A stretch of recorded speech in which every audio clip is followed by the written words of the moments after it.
Louvado seja nosso Senhor Jesus Cristo, para sempre seja louvado.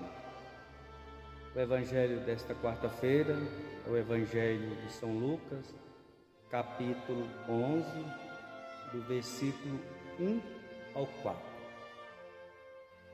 Nos diz assim o texto bíblico. Um dia, Jesus estava rezando em um certo lugar.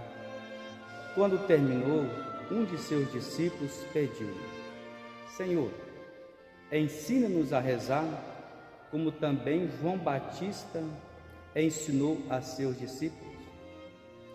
Jesus respondeu: Quando rezardes, dizei: Pai, santificado seja o teu nome, venha o teu reino, dai-nos a cada dia o pão de que precisamos e perdoa-nos os nossos pecados, pois nós também perdoamos a todos os nossos devedores, e não nos deixes cair em tentação.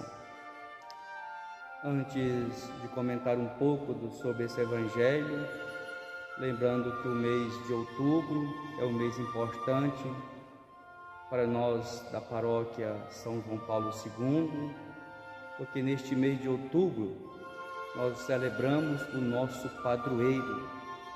E além de celebrarmos o padroeiro São João Paulo II, nós também, a nível de Brasil, temos o outubro como um mês importante, porque celebramos também a nossa padroeira nacional, Nossa Senhora Aparecida.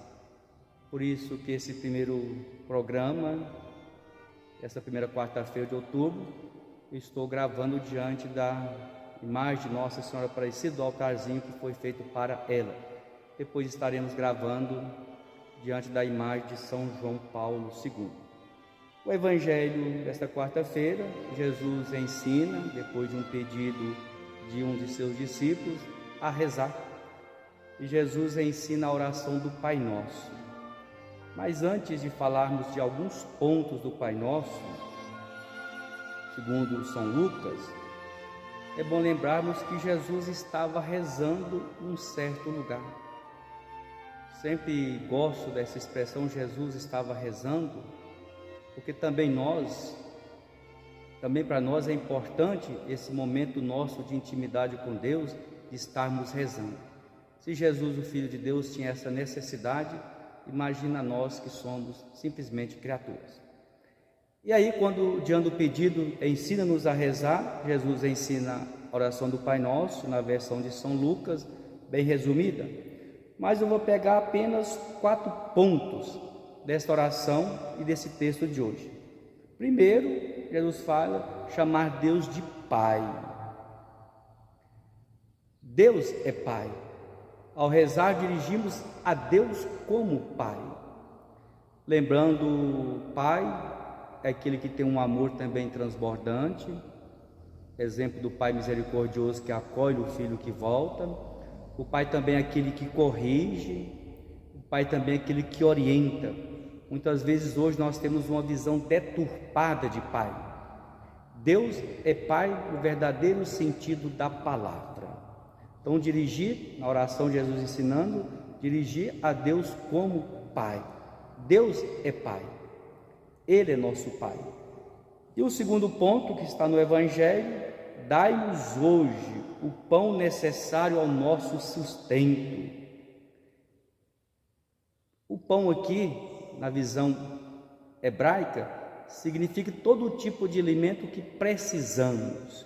Então, o alimento material que precisamos para manter o nosso corpo físico, e também precisamos do pão espiritual que nos mantém espiritualmente vivos. Então, dai-nos, Senhor, o pão necessário ao nosso sustento, que não nos falte esse pão necessário. O outro ponto, terceiro, está no Evangelho: perdoa-nos. Olha como dirigimos a Deus: perdoa os nossos pecados, porque também nós perdoamos aqueles que são nossos devedores. Outro Evangelho, assim como, então, perdoa, ó Pai, os meus pecados, assim como eu perdoo. Então precisamos trabalhar também em nós a capacidade de perdoar porque se pedimos a Deus o perdão dos nossos pecados, das ofensas que fazemos a Ele, precisamos também criar em nós a capacidade de perdoar os nossos irmãos quando eles cometem alguma falha contra nós, sabendo que não é tão fácil assim perdoar, mas deve ser trabalhado no coração do cristão. E o último ponto que São Lucas trabalha, que vou trabalhar, é: não deixes cair em tentação. Jesus foi tentado, nós somos tentados diversas vezes, somos tentados diariamente, mas o que nós pedimos na oração do Pai Nosso: mas não me deixes cair na tentação. Aí que está o segredo. Somos tentados, mas Deus, não me deixes cair na tentação. Porque quando nós caímos na tentação, aí nós cometemos os nossos pecados, os nossos desvios. Que ao rezarmos o Pai Nosso, possamos ir cada vez mais meditando essas palavras que nos orientam e que nos ajudam. Nossa Senhora Aparecida, rogai por nós.